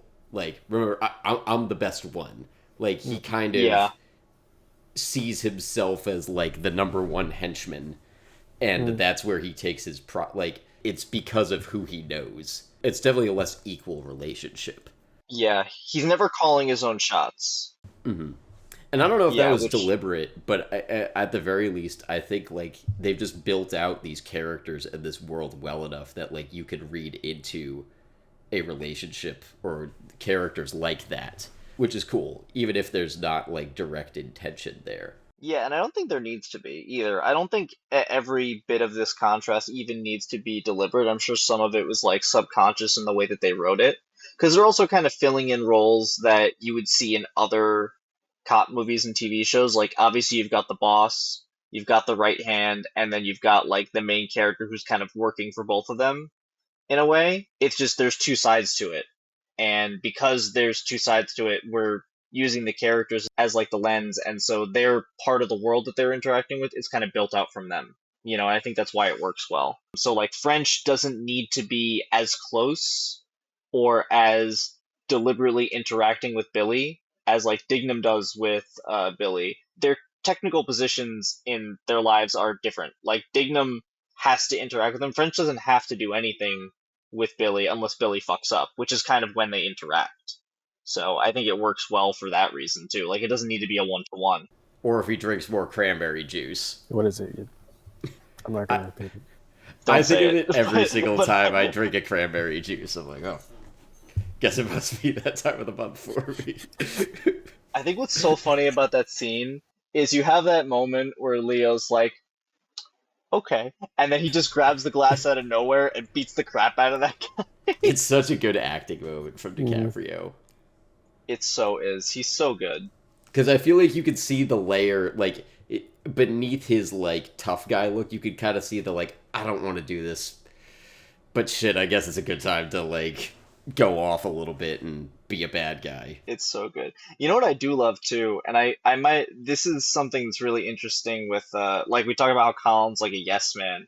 If anything, it shows how much Billy's a no man because if you notice he's like reverse psychologying people because every time they approach him at the beginning of like do you want us to help the mafia? Like to help you not get killed by the mafia? He's like, can I handle it myself? And if anything, that pushes them more to like let him in further. Like he's not showing that he's like too eager. Mhm. So it's like perfect undercover work, really. They would never suspect him right away because he keeps saying no. Why would he say no if he wants in? That doesn't make any sense. Like he's deliberately like trying to make himself seem self-reliant, and they take that as you're an idiot, just come with us and we'll help you. Mhm. It just works so, so well. And he kind of does that with Frank throughout the whole thing. I think I talked about this before, but because he actually gives Frank a certain degree of pushback that Colin doesn't, I feel like Frank is a little more, I guess, as paternal as Frank can be towards him. Like they have that one scene where he's like, you ever think about going back to school? And like, and then he's like, oh, school's out. And he's like, maybe one day you'll stop being an idiot. And like, that's as close to fatherly as Frank ever gets, which is kind of crazy because like you said, Jelani, you never see an interaction like that with Colin ever. Except the closest is when he's a kid with him, but that's about Mhm. it. And then you never see anything like that again. And it's very clearly a grooming process. Like, Right. Oh yeah, it's not him actually, there's no real care there. He's just, like, building up his inside man. And yeah. we don't see any evidence of it, but I think it's partly because we see it in Baby Driver, and I'm just kind of thinking of that. I feel like he's got another Colin ready to go. And, we see that Berrigan is in there too, But he's so Berrigan, yeah. there's probably another 4 Berrigans and Collins in training that he's got ready to go. Well, if you notice in that early scene, he has like 5 kids fixing his car. Oh, yeah, that's Or true. whatever. So I didn't even think about it. I guarantee you he's just done this with a whole bunch of different people. He's probably got like 5 inside people at minimum, if not more. He's got cops he's paid off too. And Colin just maybe presented himself as the best candidate. Yeah, and that's also why this is such a good example of like writing perspective because like I think in my head when I was first watching this, in my head, I'm like, Colin kind of is his number one person. There is sort of this fatherly relationship with him, but it's because that's how Colin sees it. So we're not actually seeing it through an objective lens. Like if you saw it through Frank's lens, we'd see him doing this with like 5 or 6 other people at once. Mm-hmm. Whereas because Colin's the protagonist, we're seeing what Colin wants to see. And it's difficult to do that and then kind of pull that curtain away without it seeming like it's out of nowhere, and I think this does that really well. Well, Colin also showed the most goodwill towards Frank. He does have That's a track true. record for it. I'm sorry. I was gonna bring it up because well, I mean, for a different reason, but I kind of have this fan theory that every other Matt Damon movie is like a different potential choice he makes at the end of Good Will Hunting, like just where his life goes from there. Like They're all variants. he could go be The Martian. yeah, The Martian, The Great Wall, even, And then Interstellar is a sequel to The Interstellar. Martian. Yeah, Interstellar is definitely one. This is one. Talented Mr. Ripley kind of is one. Jason Bourne. Jason Bourne, yep. Team America World Police. Sure, I haven't seen it. I know his like one cameo because the puppet has the weird face. Matt Damon. I just think that's a fun theory. Evan, mention your realistic things. Is it just Jack Nicholson's reality TV line? No. Does he have one? Yeah. Don't laugh! This is a This ain't reality. reality TV! Oh, yeah. Don't laugh! You dump him in the marsh. You dump them in the marsh. We have not gotten enough impressions in here. I'm surprised he didn't like kill the. I could have sworn he was gonna kill the dude. Honestly, We really don't yeah. see him wouldn't- kill that many people. Remember when he just walks out to? Oh to yeah, Billy's he's got hands like are just blood covered up in to blood? his arms, and we never Yeah. learn why. I think that's We that never same find out scene. why what he did. We just know that after that Billy panics, he's like, he's covered in blood. What's happening? Oh, when he has the hand in the plastic. Yep. No, it's Or is that- I remember that scene too. No, but this it's is a different one. scene. It's This is a way different later, I scene. think. That's the John Lennon scene. Oh, okay. All right. You remember this way better than I do, Angel. I think you've probably seen it more, but I realizing probably have, that but I now. also watched it. I was watching it on the way home from work too. I was watching it on my phone. Okay. Yeah, I did. I watched saw it it like today. 2 months ago. I do know this movie pretty well, but I didn't rewatch it. Oh before, yeah, for like, sure. Right I before almost this. didn't rewatch it because I'm like, I've seen this so many times, I can probably recite it. But between yesterday and today, I watched the whole thing again, just so it was like fresh in my mind. I am going to try to get to this note. Yeah, I think this theme is like, it's not really subtle, but it's not heavy-handed, which I like. Like, it feels grounded and realistic. Like, they aren't caricatures of good guys and bad guys. Colin doesn't actually physically hurt anyone until pretty late in the movie, but visually we're seeing Billy, like, we know he's like the good guy in this case, but we see him get in like a dozen fights and is just like constantly doing criminal things, is always injured or punching someone in the face. And I think that kind of makes it feel more subtle, because I think there's a way you could be really heavy-handed with this, and I appreciate that.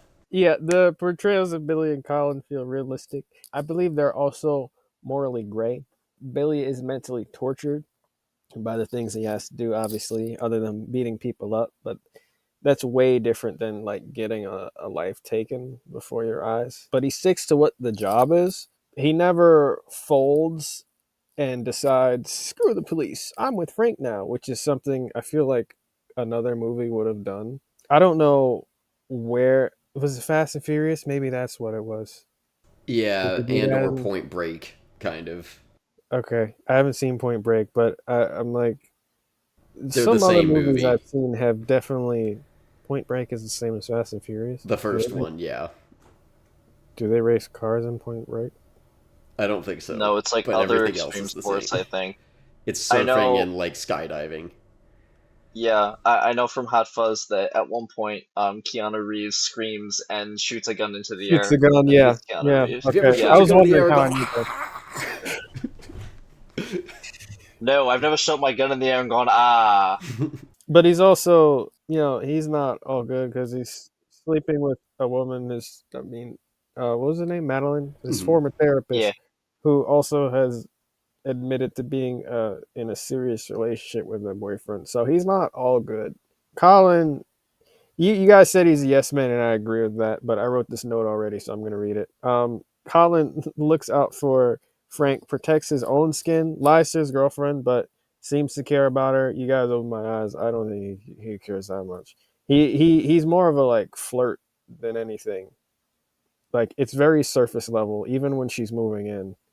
And then she asks him about the dude with throat cancer on the phone, and he's like, "Nah, you don't get to know about him." He does fold once he sees the opportunity to take Frank down after finding out he's been an FBI informant this whole time. So I guess that's a good deed, like maybe the only good thing he's done in this movie. It's still selfish. Like, I think Oh it's Well, yeah, yeah, it's completely self-motivated. yeah, it's not but noble. He led them there because he was upset that Frank treated him like shit. That's why he did that. He pulled off the tail just to get there himself yeah, and have like this interaction with Frank that he hasn't gotten to have. Do we actually see them in person together outside of like a couple of scenes? Because I know that they are together in the movie theater. And then I think aside from that, it's just the beginning, at Mhm. like Yeah, the flashbacks, and then when he graduates from the when he's in the academy. car. Yeah, when he's And in the the car car. graduating. I think those are their only scenes in person together. Yeah, they're not Yeah, a lot. A lot of the time, they're on the phone. It's Mhm. very like but disconnected from each other. he was like a father to him. A A father. father. So yeah, guys, I think Colin might have been the good guy this whole time. You can think whatever you want. Yeah, and John Lennon was the president before Abraham Lincoln. In case you didn't know. Our best That's one. very true. Yeah, Yeah, our the best, best president. the best. I would have voted for John Lennon for a third term if I could. I knew it. I knew it was coming. uh, Oh my god. but Yeah. yeah, that's all I had. Nobody in this movie is all good, which I kind of like because that's real. Nobody in real life is all good. I don't care how many babies you've pulled out of burning buildings. They should have had a scene of that of Leo pulling a baby out of a burning building and then Colin Hmm. pushing one in to cover for Frank. Well, keep that in mind when Angel becomes a firefighter. Just like, ooh, Oh, That's a good point. Yeah, that's okay. I'll save all the babies. he's yeah, fucking fireman. I can't yeah. say the rest of that You line, but no, you I cannot. love Please his don't. I love his inflection on that. Oh man, I forgot about that line too. Yeah, there's a lot of slurs. When was this movie made? Oh 06. Oh, sick. 2006. Dang. There's a lot Yeah, more than no, there need to honestly, be. there's a lot more slurs in movies back then than you think there are. Like, it Probably. seems like a very modern time. It was not. That didn't start. That change of not saying slurs that people aren't supposed to say didn't start happening until like I hit college. That's when In I Oh movies, started yeah, yeah. for sure. movies and Yeah. real life. And Like well, yeah. I was like, More so, maybe there's I have some evidence, even recent evidence of real life that not happening. I feel like the undertone here is a little better than like when Tarantino does it though. Like I feel like it's not as much of a like endorse. Like I don't love that it's here, but when Tarantino just has people being like super racist, I'm just like there's no point to it. Like he just feels like he's being indulgent. I hated Walton Goggins for a minute because my first introduction to him was Hateful Eight. Yeah. I hate it too Oh, because right. he's so funny in that. Like his performance is fantastic in it, but he's just the Sure. worst guy. Yeah, I think it's between Kill Bill and Pulp Fiction for me. Pulp Fiction's really good. I was surprised because I thought I wasn't gonna like it, and I wound up really liking it. That's still out of order. Out of That's order. very Oh out of yeah, order. yeah. Oh, That was incredibly out of order. not the original, but I think that kind of started the trend. I feel like this is almost like learning from Pulp Fiction in a lot of ways. To me, I know a lot of people feel differently, but I don't feel like Pulp Fiction needs to be out of order and like it is kind of a just stuff happens thing. And a lot of Oh yeah. Tarantino is like that, where like it's a fun ride, but I get to the end of it and like there's no meaning there. And again, I feel that way about a lot of Scorsese, but I feel like Scorsese is able to capture like the entertainment of a Tarantino Pulp Fiction kind of thing and actually do it better, at least for my taste.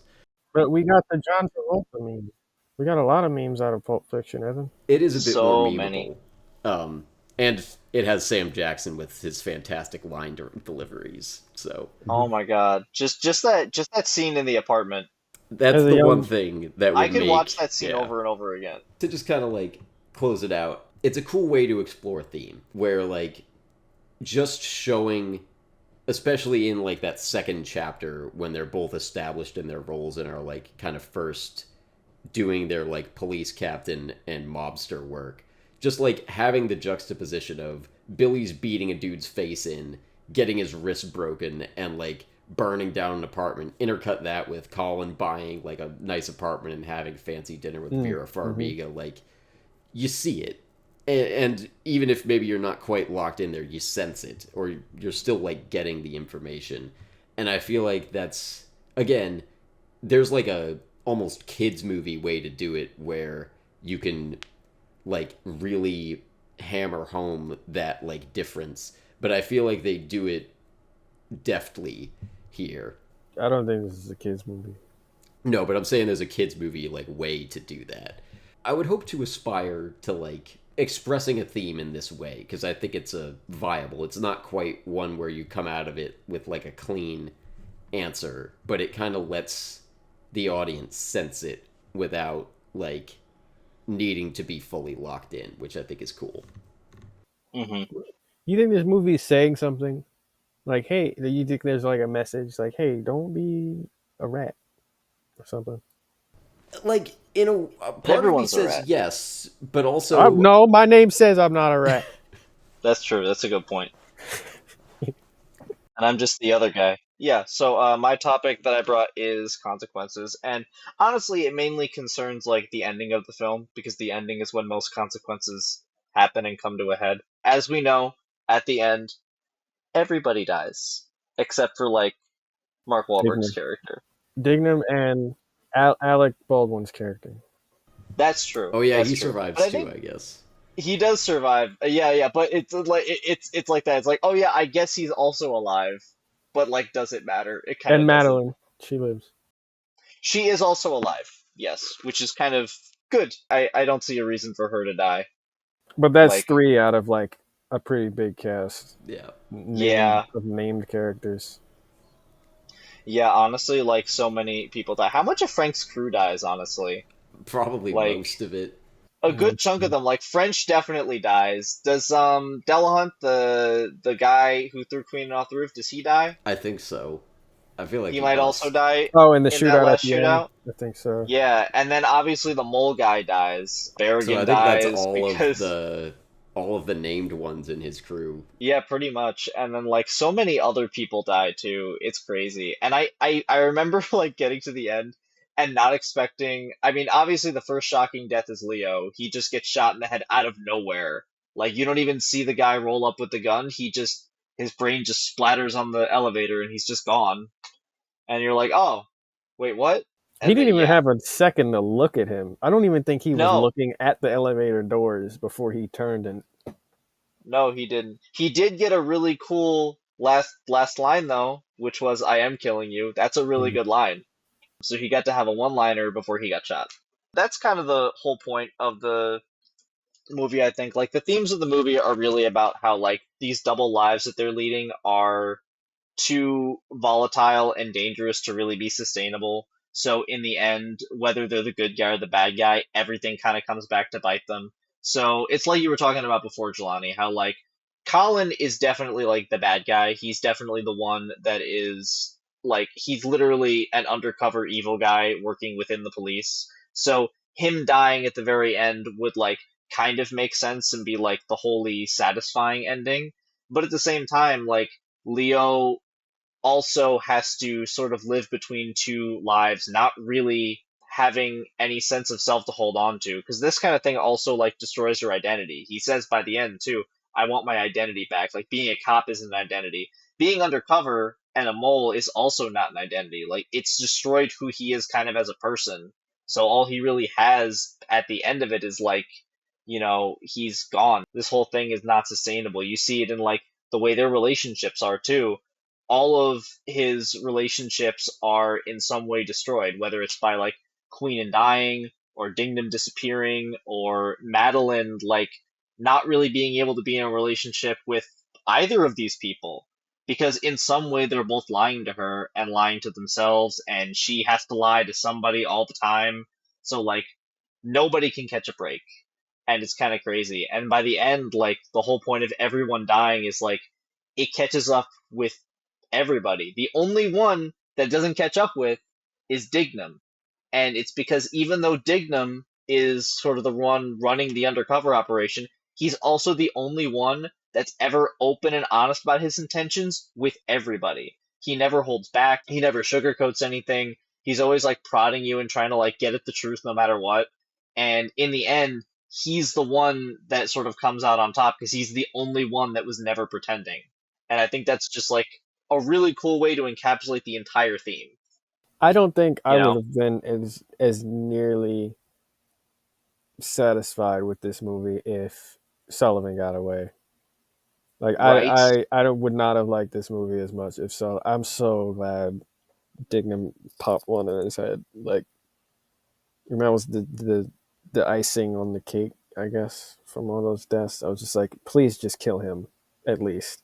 I was Yeah, I never understood why the even in the Four Watches, I never understood why like walking up to his apartment, why the dog and woman shied away from him. Like, what was that about?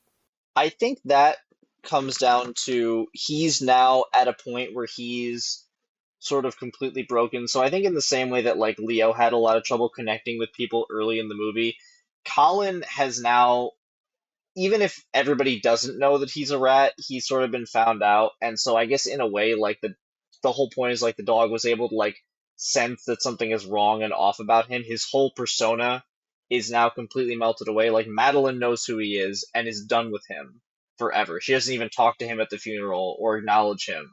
Even if he is, being commended by the police at this point, his entire life is essentially destroyed.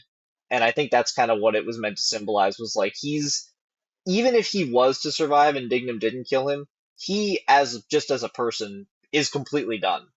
Like Well, he's at least everything's just like gone. not special. Like he's kind of only there because he's sort of Frank's special boy, and Right. now he's not even that. Yeah, He's just some guy now. everything that he was using to build himself up is just, it's not there anymore. He doesn't have anything to even pretend with now. When I tell you how angry I got when he said, I'm recommending Billy Costigan for the Medal of Merit or whatever," I was just like, I'm sure "You he can't thought help that he was yourself. the best person. It's such a You good just middle can't." finger. Oh Like, man, oh man.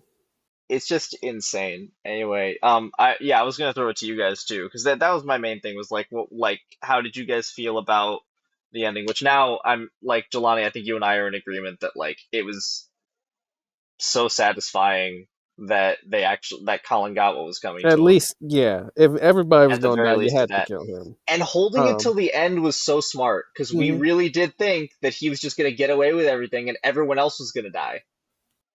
yeah, it's almost like a gift to the audience that Mark Wahlberg. Like, we don't even have to justify it. It's like just thanks. Like Yeah, at least Yeah. that. And it If doesn't Leo feel like can't pandering. survive, like at least he doesn't get away with it. yeah. And it What'd doesn't you feel say? like pandering. It doesn't feel like they No, reshot it no. or anything to like satisfy an audience that didn't like the original dark ending. Like, no, it feels like the right ending. Yeah. Yeah. I think it's Um, mostly because, and this is kind of part of my response to this, is like it just feels in character for Dignam.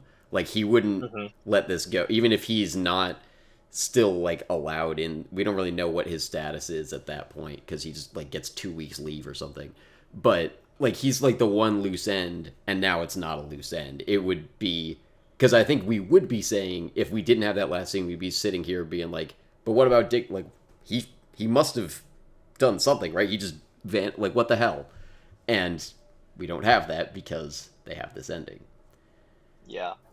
I don't like that Billy died because I liked him, but I like that he died Me too. because his being an undercover cop with only two at the precinct, no, kind of what Angel was saying earlier, only two at the precinct, knowing his identity was really dangerous to begin with. And then two more people died in the same damn scene that he died. And like I said, I was worried Colin was going to get off scot free, but Dignam did the audience a solid. There were people that needed to die, like Costello and Mr. French and all of them, but they're those that didn't. And I think the situation being so messy allotted for all of the deaths to happen. Like, I believe every single one of these deaths could have happened. Like, it doesn't feel like they're throwing these deaths in for shock value. Like, it made sense, each and every one of them, to me.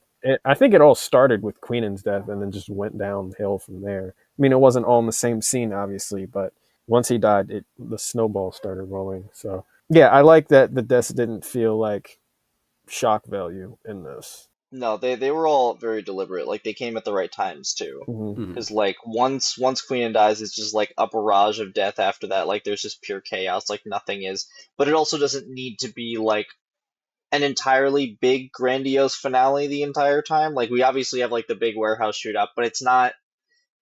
We focus mainly on like Colin going after Frank and having that conversation with him. We don't need to see like a big shootout between people just for the sake of an action sequence, Mm-hmm. right? Because I think that Scorsese really just wanted to focus on character here, and that's what he did.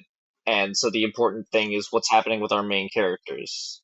And he gravitates more to that like messiness. Like his movies have a lot of violence in them, but I wouldn't call almost any of them action movies. Like he's not No, doing an action movie thing where like the characters might kind of be reveling in the violence sometimes, but it never feels like he is so much.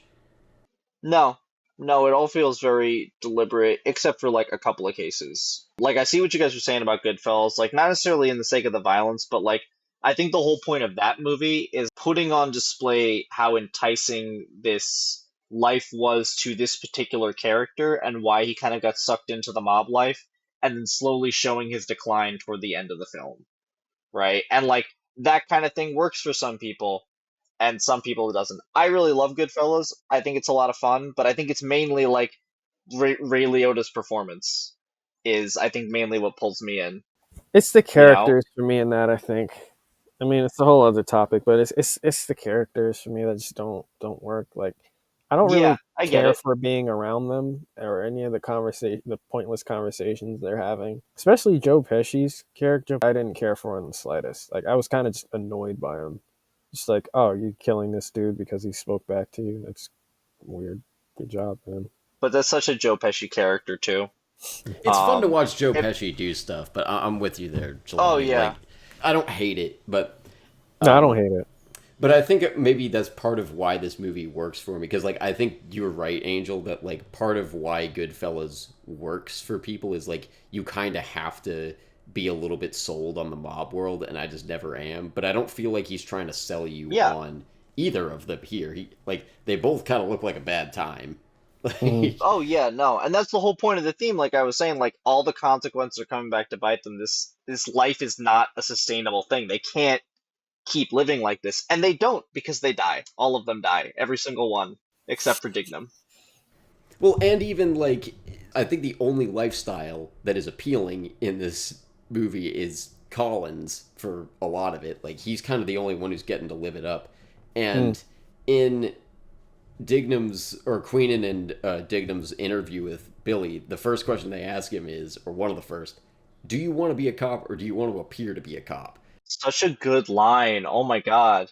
And Colin is pretty clearly the latter.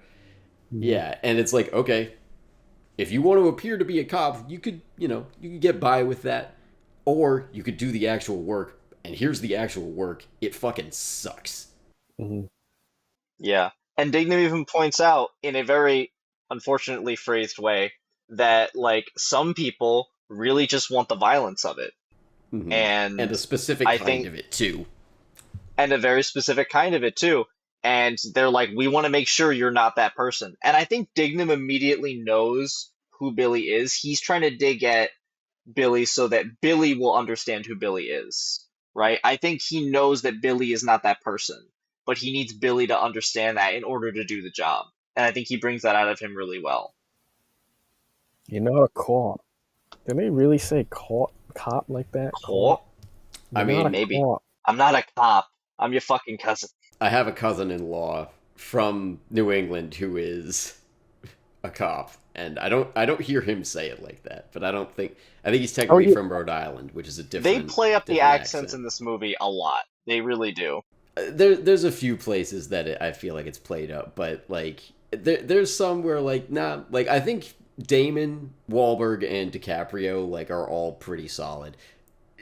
Jack Nicholson I think goes a little bit too much in a few places, as does Martin Sheen. I think Martin Sheen is one of the worst offenders, but like it's nothing compared to like if you want to hear the worst Boston accent of all time, the movie that's actually about Whitey Bulger, Black Mass, has a couple of bad ones. But also the worst I've ever Yeah. seen is Kevin Costner in 13 Days, the movie about the Cuban Missile Crisis. My God, he does a bad like he just gives up on it halfway Oh through the movie no. also. But it's so, like he just puts so much like stank on words that like no accent Well, he sounds like also that. does a southern accent in Man of Steel off and on. Oh yeah, he kind of Off does, very but I off think and on. his southern Yeah. accent's a bit more convincing. I think, or maybe I'm just less attuned to it. It's also more prominent in his very brief appearances in BVS, which is I think something people point out that like he'll just Is he add in in that? more. Yeah, he's in He there's has like a like one vision of flashback him on a scene, I mountain. think. Or oh yeah, it's a It's not vision, even a not a flashback, flashback. it's a dream sequence. Oh But boy, like I a haven't seen daydream that. Wow. sequence. I don't know if I exactly took this topic the way you wanted, but I was thinking about from kind of a writing perspective, like what does it mean to have actions have consequences? And I think that takes a different form in each different story.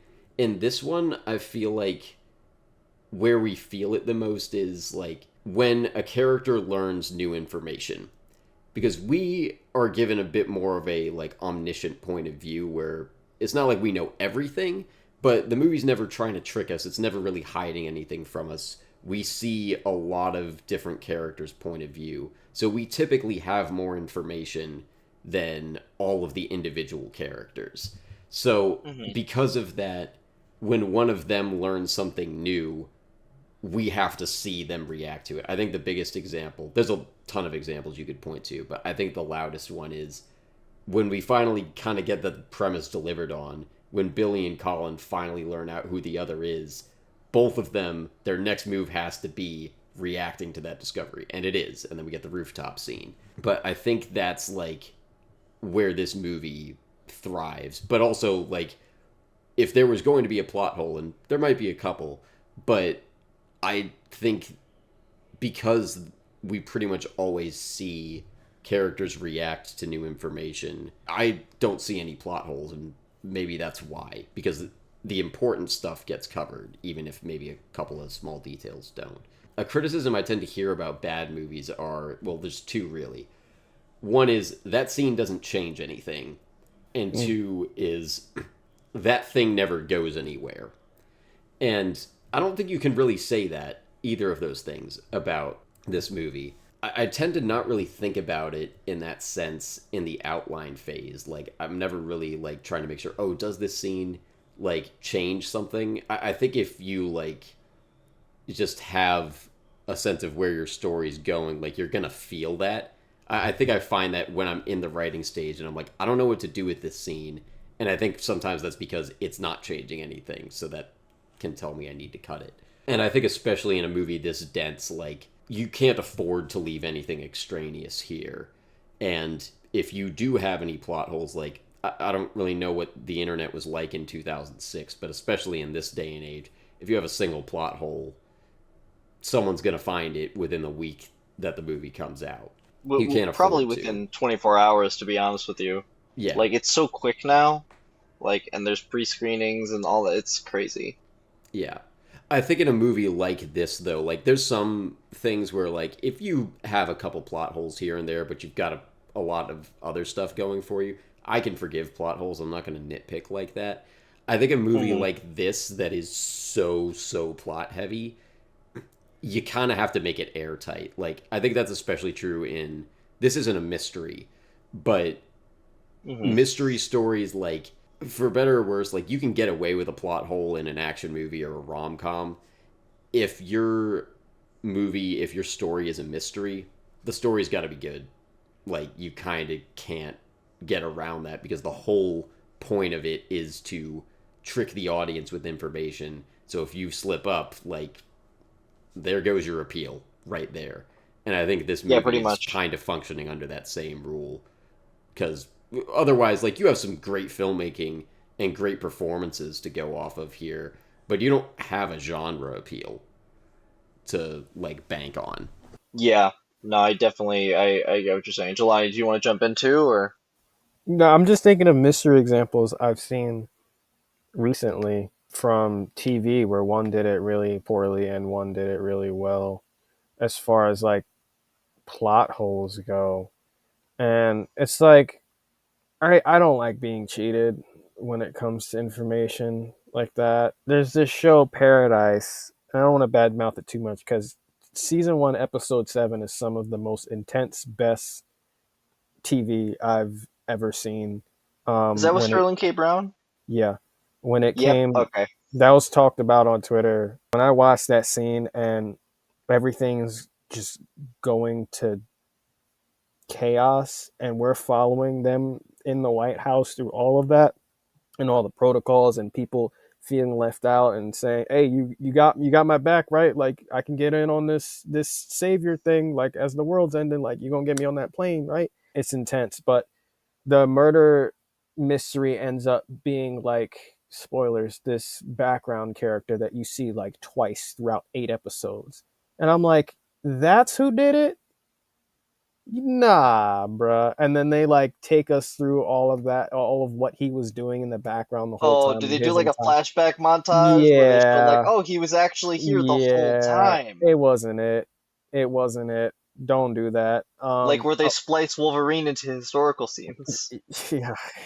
Um, One that did it better was Mayor of Easttown on I HBO was just thinking Max, about that. where it was like, okay, this character had some relevance throughout the story.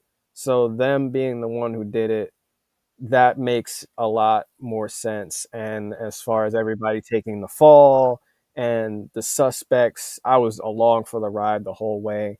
The Perfect Couple does it well as well on Netflix. But yeah, I don't like feeling cheated, especially if it's like a mystery when it comes to information and stuff like that. Like you gotta tighten up your writing, and if the tightness of your writing depends on omitting information, then it's not good. That's my Guy Ritchie problem, where he's just like, oh, you didn't guess it because I just didn't tell you the thing. That's the thing. Good mysteries lay out as a lot of information very early on, and like you'll still learn information with the characters, but like in a sense, like the beginning should make more sense when you get to the end, and not because you didn't have information, but because they laid all the information out there, but it didn't make sense until you had the full context. Mayor of Easttown is a good example. I had one more note. I should have said this in the initials, but there was just this. This isn't really related to anything. There's this one shot, or two shots really, that I noticed this time. And I think, Angel, you might have brought it up in a different context before. There's an early shot where Colin is framed in this circle that expands as like Oh, he's yeah. just been promoted to sergeant. And then there's another one later where he's just had a conversation with Queen about finding the mole, and he's sitting alone at his desk, and then the circle closes in. And I was like, oh, it's kind of like a cool symbolism thing where, like, in the first one, the world's like opening up to him, is all this opportunity, and now the walls are closing in. I was like, I remembered seeing Oh, that yeah. shot, but I was like, oh, there's kind of a like, maybe that was, I don't know if that was the intention, but I kind of clocked that this time, which is fun. I'm gonna move to my Mark Wahlberg story if you guys don't have anything else to say. Okay. Yeah, I want to hear the Mark Wahlberg story. Yeah. I may have hyped it up too much, but just the one time I met him, I was 13 and my family was in Santa Fe. I was wearing a Red Sox shirt, as I often did at the time. And we're waiting in this restaurant to like get seated. And this couple people walk by and one of them goes, hey, big win for the Pats today. I was like, oh yeah, cool. Go Pats, whatever. And then like 10 minutes later, my dad was like, wait, that was Mark Wahlberg. That guy who walked by. I didn't even really know who he was at the time, but my dad, I think I'd seen Invincible, and that was it, and barely The remembered TV it. show? No, the football movie where he's Yes, Oh, he saw the he's TV the show guy back on the- in 2012. good math. It was 2012. Yeah, I'm good at math. Smart. SAT. Yeah, I think it was like It was like Astronaut. this week, I think, Astronaut. 2012. You're an Astronaut. I could do astronaut, math. kid. You will not Astronaut. be a Massachusetts state trooper. You're not gonna be a statey in 5 years. A lot of people want to appear to be cops, but they're Yeah. It's an not. honest question. I gotta think I of don't more think his Matt accent's Damon not. lines. I don't think his accent's that bad, honestly. I think it works really well. And I think what works well about Jack Nicholson is, for the most part, he just sounds like Jack Nicholson. Mhm. Oh yeah. He's just not doing. And you know what's so funny? So you know how Mary Easttown has the accents that are like Oh, the very Delco accurate, ones, and people yeah. like God, that. I can't stand So that accent. Yeah. Water. well, so Water. Task does something similar, but Mark Ruffalo is not really doing an accent. He just kind of sounds like Mark Ruffalo, and I noticed it last time. Like, wow, everybody else is kind of doing the accent except for Mark Ruffalo. But Sometimes it's that's fine because he better. sounds like Mark. No, it is better because it's fine because he just sounds like Mark Ruffalo, and Mm. I'm down for that. I'm good with that all the time. Ugh, that I'm sorry, It's like Sammy. that. That It's like, that have you guys seen the water Boston stuff. accent trailer from SNL? Yeah, yeah. I think it's Oh no, from Seth I Meyers. think it's From Seth Seth Meyers. Meyers. Yeah.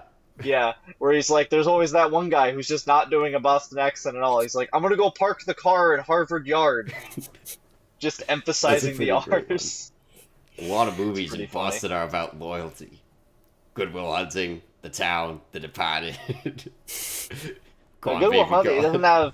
Yeah, he's like, Good Will Hunting it doesn't have the same level of violence, but it's got a lot of the same themes. So Mhm. yeah. I want one of these movies to just have that. Just have a scene where they point out all of the Boston accent movies. Mm. We But it's haven't a had a real good movie. Boston accent movie in a minute because, like, I feel like Black Mass was the last one, really, and Yeah, it's but not that didn't that get a lot good. of traction. It's also just not that good.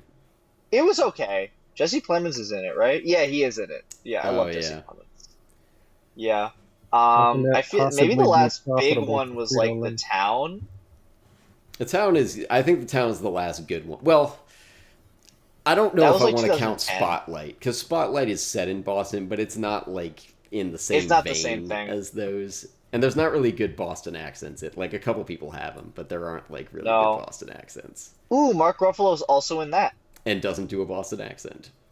No, he does not.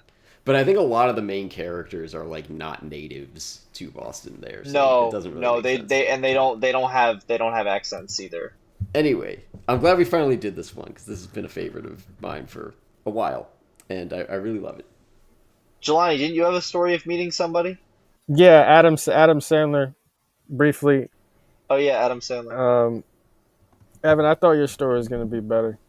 I told you not to get too excited. That was the whole I thing. thought he was gonna at least know your name.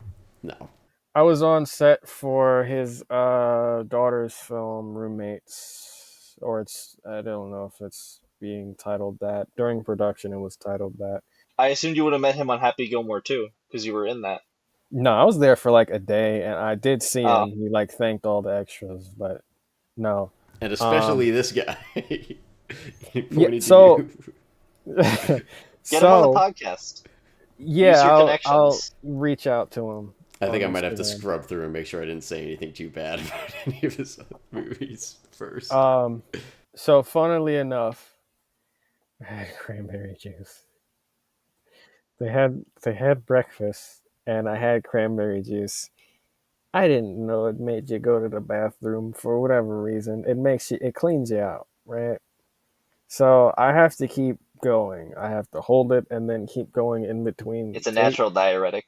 Yeah, it's a natural diuretic. Nothing was going on with me, but I did have to keep going. And it's crazy because I was selected, like, it's early morning and the scene. It's early morning in the class. Like, I'm one of like 3 background people chosen to be in the background of this scene. So I have to like time it, and I don't want production to get upset with me or anything. So I have to wait for them to like move cameras. So out of the many times I went to the restroom, one time I'm coming out and I mean, it's his movie. He's like, I think, producing it. I don't think he's not directing it, but he like takes a step back, like shocked that I was there opening the door, and I was like, oh.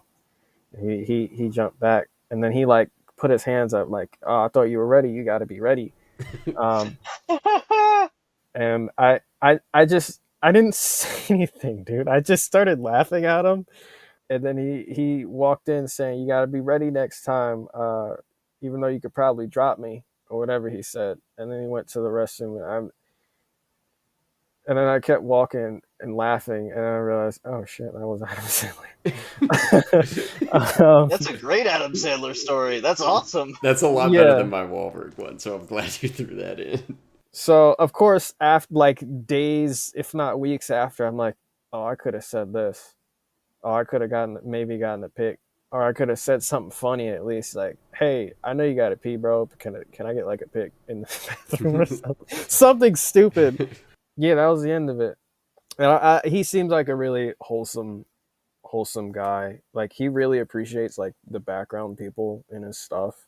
Like for example, we wrapped finishing like a full classroom scene, and everybody was on their way out, and he was coming in the opposite direction, and he made sure to fist bump everybody on the way out. And I thought I was gonna miss him because I was kind of like the line's here, and I'm like over here, and I put my fist out to try to reach, and he still like reaches over everybody and daps me up too, and I'm like, yeah, that guy's cool, man. As much shit as I gave Pixels in the one video, and as much shit as people like give the quality of his movies, like I don't think I've ever heard a bad thing said about working with him or like him being a bad dude. Like he seems like a really chill guy. He's also funny. He's funny. Like some of it's like purposefully cringe humor and all that. Like he's just a goofy dude. But one of the takes during the full classroom scene, his daughter is trying to like deliver a line, and she stops in the middle of her line because he's like messing with the crew behind the camera. He's like fake punching people. And she just stops her line. She's like, "Dad." He's like, "What?" "I see you punching him." And everybody in the classroom just started cracking up. So they reset after that, obviously. But man, yeah, can you imagine working on set with your dad? That would be fun and crazy at the same time. Yeah. I also like how seriously he seems to take it. Like he makes sure like his daughter's locked in. I'm not gonna say every scene, but I've seen him speak to her briefly, like focus, do this, listen to the director, what she's saying, all that. But yeah, cool dude. Yeah, that's nice to hear, because I feel like you usually hear stories about celebrities just being terrible. It's nice to hear that some of them are just he chill. just seems like a wholesome guy, and like he just likes making movies with it. Like he got big enough that like now he has the money and the influence. He can make movies with the people that he enjoys making movies with, and he appreciates like he's humble enough to appreciate everybody around him and how everybody is essential to the making of it, and I love that. Yeah, I hope to work with them. Well, I will work with them closer than a background person one day. And I'm sure I think I still had my locks back. Oh yeah, I cut my hair, guys. Yeah, I did see that. It looks very good. Thank you. We'll get to the Instagram and stuff where you can see my new headshot. Plus, he's a Jersey native, so there's that. Yeah, he makes most of it. I'm pretty sure he makes most of his stuff in Jersey. Both Happy Gilmore 2 and this past movie were both Jersey. Yeah. Apparently, he's in New York a lot. Like he's always around, like playing basketball. On his tour, he was who did he? I forget which team he played with, but there's a clip on his Instagram where he was just balling with like professional NBA players. Anyway, enough about Adam Sandler. Okay, so let's go to the boilerplate then. So our next 3 episodes are going to be our horror cycle for this year. We're bringing it back. Did I pick something? I think we said Sinners, right? That's what I was going to pronounce. Yeah. Okay. I remember it rewatched being that. Sinners for you, which is that's so good. I love Sinners, and I'm just so excited. Oh, you did watch it. Okay, great. With my dad. Did I not tell you guys I watched it? Oh yeah, I watched it. I don't think so, because I think it was since, or maybe you texted it and I forgot. I bit the bullet and I paid the full $20 to rent it, and I wish I would have paid the $25 it was on to buy Max. it because it was. No, this was before that. Oh, okay. This was before that. Oh, that's just. I'm sorry, your timing is just real bad there. You were too late for theaters and too early for Max. You really did that wrong. I know. Really it's fine. Wrong. It's on Max now. So I'll do it again. I was considering rewatching it soon anyway, so just on my own. But I'm looking forward to that.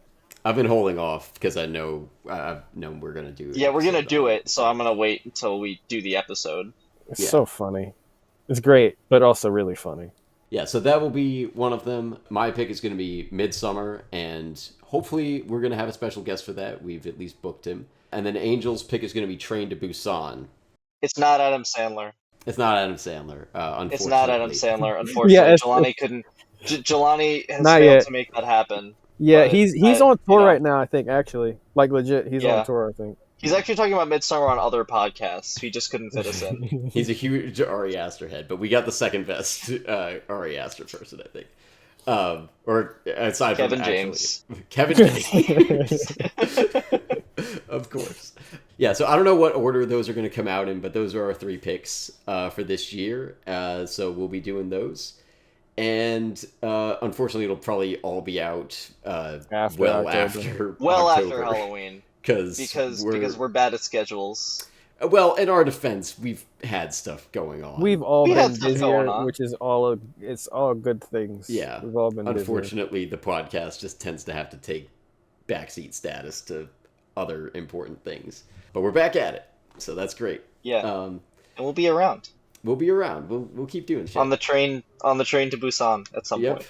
In Well, the middle of hopefully not. I summer, don't wanna be on that sinning away. I don't want to be on that train. I'll be at the No. juke joint, though. I don't think I'm catfish allowed thing. at the juke joint, and that's probably a good thing, which maybe we'll I talk am. about in that episode. Me and Jelani will Angel's- send you yeah, pictures. Angel's- I'm allowed to go. We'll send you pictures. I do have a lot of Irish in me, so I'm probably outside the juke joint. Singing with, what was the name? Remick. I forget the names. Yeah, of all Remick. those people. You can join our Patreon. We've got bonus episodes, watch-alongs, tangents, $1 a month. We have our YouTube channel with the video essays. I should be getting up one soon on Challengers. I have it in the works, hopefully within like a month or so. We're on Blue Sky and Instagram at INT Analysis Pod. I am on Instagram, Blue Sky, and Letterboxd at ev_Wes. Where are you guys at? I'm on Instagram at Jelani T. Kelly. You can see my new headshots with my new hair. I also look somehow younger than I did in the other headshots where I had my locks. It's weird. You're aging backwards. Yes. Like Benjamin Button. Another movie that we should do. Yes. Someday. Actors Access Backstage. I've been getting a lot more work this year, so I was actually trending on Backstage. I posted on my Instagram Oh, story. yeah, I I was saw. trending on Backstage, meaning I'm in demand with casting directors and just directors and people that make movies, casting networks. There's a petition out for that too. Like their thing, like you know how like some sites will have plans where it's like, okay, this is our cheapest plan. You get a basic level here. They have one plan right now, and it's $30 a month. And it used to be like their lowest plan used to be $10, and you could do 30, and then so on and so forth. But they only There have were like tiers. $30 a month, and there's a petition out right now with like 7,000 signatures where it's like, stop price gouging these starving actors. Like, what are you doing? Mm-hmm. I think it's kind of fucked up when any job site does that. Like, I'm even subscribed to a couple of them. It's like, who needs work? People who don't have fucking money. Like, Yeah. So I think it's kind of gross. Go sign that if you can find it. I'm gonna get a letterbox soon. Chasing Evan jumped me, surprise jumped me. One. That was Chase. I just joined in, but like you joining in on the jumping is still jumping, Evan. But he started it. How do you still not have a letterbox, dude? So I'm gonna get that soon. I get soonish. Don't act like it's fun, dude. We're not asking you to do anything like unpleasant. It's a fun little app to. You don't have to do reviews. You don't have to rate anything. Just like. No, and if we're all friends, we can see what each other is watching, which is fun. I know what Evan's watching because I see it on Letterboxd. Yeah, and then I put it on my Instagram story so all the normies can exactly. see it I too. do click your Instagram stories to see that. I don't do all of my stuff on there. It's just when I like think of something fun. When I get that, you'll know. I guess we'll send it out to the world. You still okay. We're gonna get a full character arc out of you with this. You're gonna become the Letterboxd guy. You're gonna start trending up, and then the podcast will blow up through your Letterboxd account. Sure, man. Angel, don't let me skip you again. I was about to close out, and then I was like, right, You he were hasn't done about his to, yet. and I I was was about about to. to. I was about to cry, but yeah. If you cry, are you shedding angel tears? Eh. I'm I'm gonna sorry. go. Bye. Sorry. I'm Go on ahead. Instagram at AngelsArc15, and I'm on Letterboxd at Serenity Cinema. I have not been as good at posting movies this year because I haven't been watching as many movies. I watch movies for this, and then I watch other movies sometimes, but I've mostly been watching TV shows. Like and subscribe. Everyone, do the things that I'm supposed to say on the apps. Leave us reviews and ratings. Help people find us. And we'll see you next time with something spooky, whatever that might be.